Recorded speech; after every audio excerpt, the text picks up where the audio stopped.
Hello friends, welcome back to our channel. তো আজকে কিন্তু আবার একটা নতুন ভিডিও নিয়ে চলে এসেছি। তো চলো ভিডিওটা শুরু করা যাক।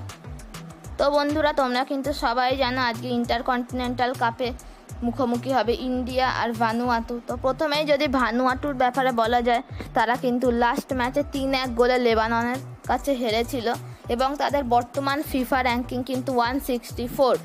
তো দেখা যাক ভানুয়াতু এই ম্যাচটা জিততে পারে নাকি।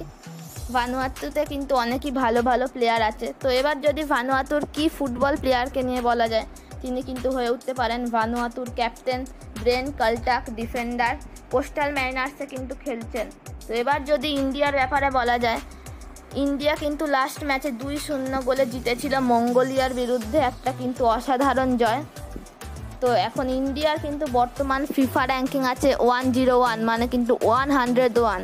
তাই ফিফা র্যাঙ্কিংয়ের দিক থেকে কিন্তু একটু হলেও এগিয়ে আছে, একটু না অনেকটাই এগিয়ে আছে ইন্ডিয়া। তো এবার যদি লাইন আপের ব্যাপারে আসা যায়, তো লাইন আপে কিন্তু আমি অবশ্যই গোলে রাখবো অমরিন্দর সিংকে, দুজন ডিফেন্ডার আনোয়ার আলী এবং সন্দেশ ঝিঙ্গান, লেফট ব্যাকে আকাশ মিশ্রে এবং রাইট ব্যাকে কিন্তু অবশ্যই নিখিল পূজারি, একটু ডিফেন্সিভ মিডফিল্ড থেকে আপুইয়া, দুজন সেন্টার মিডফিল্ডার সাহাল আব্দুল সামাদ অবশ্যই থাকবে এবং তার পাশাপাশি কিন্তু অনিরুদ্ধ থাপা, এবং স্ট্রাইকারে captain leader legend Sunil Chhetri.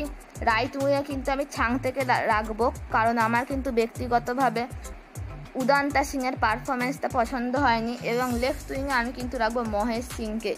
তো এরকমই কিন্তু হতে পারে একটা লাইন আপ বন্ধুরা। তো তোমাদের কোন লাইন আপটা বেশি পছন্দ নিজের মতো বানিয়ে কিন্তু অবশ্যই কমেন্টে লিখতে পারো। তো এবার যদি ইন্ডিয়ার কি ফুটবল প্লেয়ারের ব্যাপারে বলা যায়, তিনি কিন্তু অবশ্যই সাহাল আব্দুল সামাদ। তিনি কিন্তু লাস্ট সিজনে দুর্ধর্ষ খেলেছেন। তো বন্ধুরা, এই খেলাটা কিন্তু তোমরা লাইভ দেখতে পারবে স্টার স্পোর্টস এবং স্টার স্পোর্টস এইচডিতে টিভিতে, এবং ফোনে কিন্তু দেখতে পারবে জিও টিভিতে এবং ডিজনি প্লাস হটস্টারে। তো বন্ধুরা, আজকে এইটুকুই। ভালো লাগলে চ্যানেলটাকে লাইক, শেয়ার এবং সাবস্ক্রাইব করে দিও। তো চলো আজকের মতো এইটুকুই, ততক্ষণের জন্য টাটা।